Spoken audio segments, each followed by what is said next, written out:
right off the top, guys, there was a really big debate on Twitter talking about who's the biggest star of Detroit. There's Cade Cunningham, there's Tariq Skubal, there's all these different names. There's Jared Goff, of course. I mean, Red Wings, does anyone want to give a name from that hat? It would really just be Stevie Y.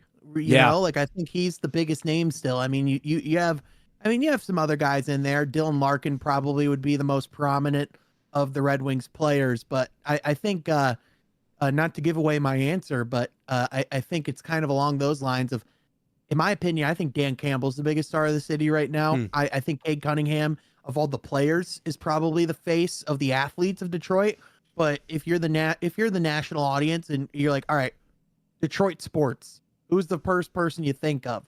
The freaking boisterous, kneecap biting, hell raising, like most unique coach perhaps we've ever seen in the history of professional sports, especially of the ones who are as great as Dan Campbell is. So I think Cade Cunningham will be that very soon, but especially as the Lions are kind of in the peak of their, of their surgence, I think it's Dan Campbell at the moment. Yeah, Brennan?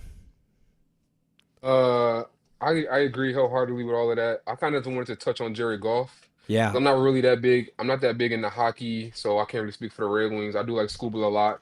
Tigers have been the best team in the AL. That is so crazy. I'm loving it.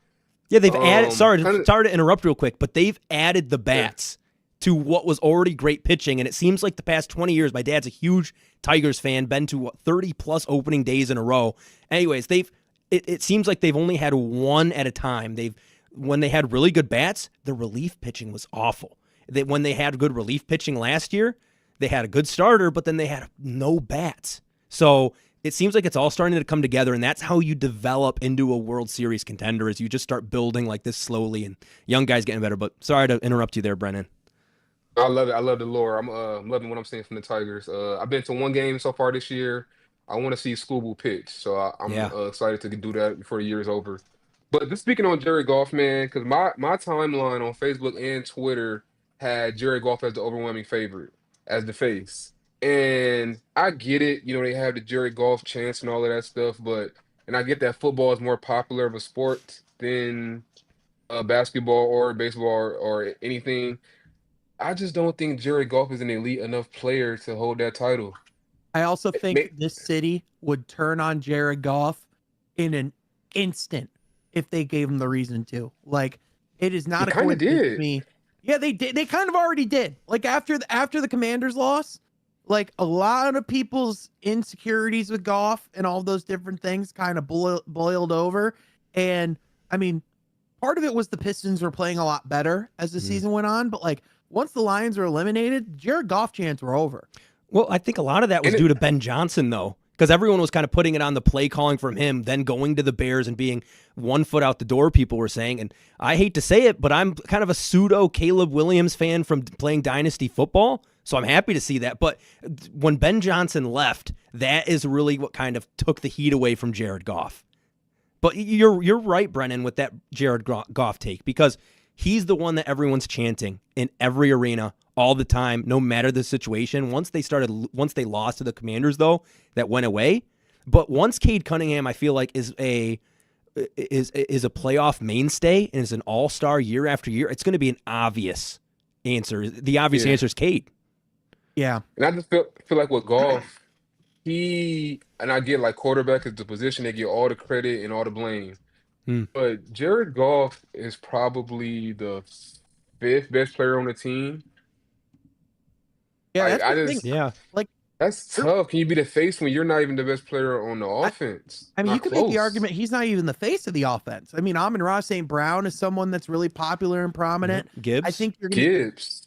I was just about to say, I think Jahmyr Gibbs is about to be near Saquon levels as far as what he's about to do. So I think 100%. There's a very legitimate chance that he's like not only one of the faces of the Lions, but one of the faces of the league, period, because that's someone that is insanely marketable when you talk about that. But I think you're right, Leggy. Like, I think it's inevitably going to be Cade at the end of the day, because for one, NBA stars are just a lot more front facing. The fact that they don't have to wear a helmet of any kind, that they're right out front and center, helps a ton. But on top of that, they're just way more marketable as far as branding, as far as, like shoe deals, all those different things. Like like even you listen to music, people don't say I'm gonna throw like Garoppolo, like like Yeah. they talk about being a basketball player, Yeah, being a Drake hooper, already right? So, mentioned Cade. yeah, exactly. Which we don't have to get into all that Oh, because that's something I'd rather forget about. Yep, But let's move on. yeah, but in all seriousness, like it just when you look at a guy that's as good as Cade, as marketable as Cade, and just how marketable NBA stars are compared to other athletes in sports, I just think there's a legit chance that Cade's got a freaking rocket ship strapped to his legs and he just goes off to a whole different stratosphere because oh yeah, he has the NBA and he has Nike behind him. So Well, can I throw a wrench in all of this? It feels like Detroit is one of those cities. And Sean, you talked about this on your podcast. It was with who was? I was just listening to this Kane? today. No, it was today. I listened to it today. It premiered today. With Big Drew. Yep, with Big Drew. That was a really good episode, by the way. So if anyone's watching and right now or post, make sure you go check that out. But it was a really good episode. Yeah, I had two of my mentors in the content creation or the sports reporting space. Like Johnny Kane was on the pod earlier this week. That was an incredible one. Just obviously his work with the Pistons broadcasts, and then Big Drew, who used to host a show in the Grand Rapids area called Big Drew and Jim Costa, who's now with 97.1. So that was an absolutely great episode. If you haven't gotten to listen to it yet, but I'm sorry. Go ahead. No, that's no problem. You brought that up, and that got me excited because it was just a really good week of content. I'm glad you talked as long as you did because I had to remember what I was going to say. But well, that works out. Yeah, it works perfectly. Anyways, what I was going to say was you guys talked about how when most stars are or rookies come into the NBA and they're highly touted, the thing that makes the crowd cheer is hitting a shot, getting a dunk. With Cade, it was him getting on the ground fighting for a loose ball. And if you're Detroit, how iconic are players like Penei Sewell? How iconic are players like Isaiah Stewart, Sam Laporta, the big bodies that do a lot of blocking, do a lot of defense, do a lot of the little things? I'm going to say Asar Thompson. Exactly. Like if you're talking about Asar, a guy who could be an all-defensive team mainstay when he has a full season, he could be year after year all-defensive team. And I think that could be enough for Detroit to crown him the guy of Detroit. And Cade, I think, will still always be the guy. But when you're talking about who kind of embodies what Detroit basketball is, if Asar's playing at his highest level, I think he kind of takes that. I don't want to monopolize this, Brennan. I'm sorry. I just wanted to give context real quick.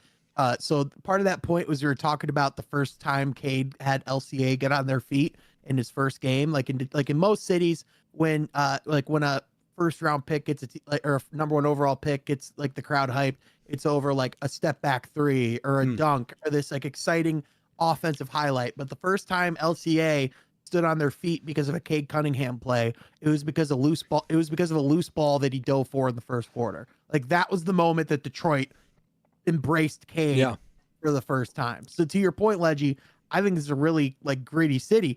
I almost wonder, and Brennan, I'd be curious to hear your thoughts on this.